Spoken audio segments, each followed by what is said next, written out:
Assalamualaikum dan salam sejahtera. Sains tahun 1, topik tanah. Disediakan oleh Cikgu Siti Salma.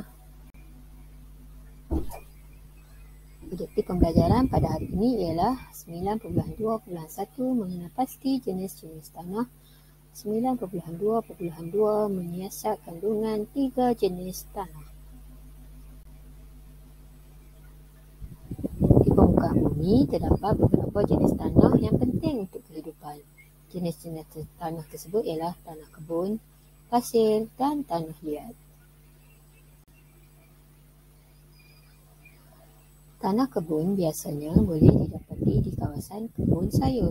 Tanah ini berwarna hitam dan banyak pokok yang hidup di kawasan tanah kebun. Tanah liat pula boleh didapati di kawasan sawah padi. Tanah liat boleh menampung air. Tanah liat boleh digunakan untuk membuat periuk tanah atau tembikar. Pasir pula boleh didapati di kawasan tepi pantai. Tidak banyak tumbuhan yang hidup di tanah pasir. Mari kita siasat kandungan 3 jenis tanah ini. Kamu boleh rujuk buku teks muka surat 86 dan 87. Mari uji kandungan tanah kebun, pasir dan tanah liat. Alat dan bahan yang digunakan ialah tanah kebun, pasir, kertas putih, sudu, kanta pembesar dan poset. Poset ialah penyepit. Mari kita perhatikan kandungan yang terdapat di dalam tanah liat. Tanah liat ini halus. Jadi ia mengandungi butir-butir tanah yang sangat halus. Jadi apakah kandungan yang terdapat dalam tanah pasir dan kebun? Mari kita perhatikan. Caranya, yang pertama, alaskan meja dengan kertas supaya tidak kotor meja. Yang kedua, letakkan 2 sudu tanah kebun di atas kertas. Yang ketiga, perhatikan tanah kebun menggunakan kanta pembesar. Yang keempat, asingkan tanah kebun mengikut kandungannya menggunakan poset. Kita guna penyepit untuk asingkan jika ada ranting kayu, haiwan, pasir, batu, dan juga daun-daun. Yang kelima, ulang langkah 1 hingga 4 menggunakan pasir pula. Yang keenam, catatkan pematian kamu dalam jadual.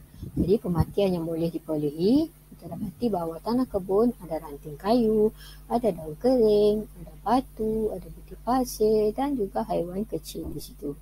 Haiwan kecil tu mungkin semut, cacing, laba-laba. Pasir pula hanya mengandungi batu dan butir pasir. Manakala tanah liat hanya mengandungi tanah yang halus.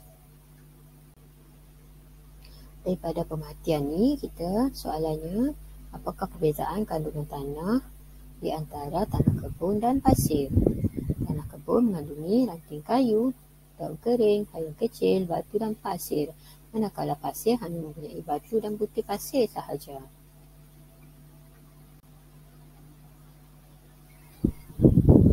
Oleh itu, kesimpulannya, tanah kebun mengandungi butir-butir pasir, batu-batu kecil, tumbuhan dan juga haiwan yang telah reput. Sebab itulah warnanya warna hitam. Pasir mengandungi butir pasir dan batu-batu kecil saja. Selalunya pasir berwarna kuning. Tanah liat mengandungi butir-butir tanah yang sangat halus. Selalu dia berwarna kelabu. Dan itu sahaja. Terima kasih. Semoga anak-anak mendapat ilmu yang bermanfaat pada hari ini. Jumpa lagi. Jangan lupa buat latihan yang cikgu berikan. Bye. Assalamualaikum.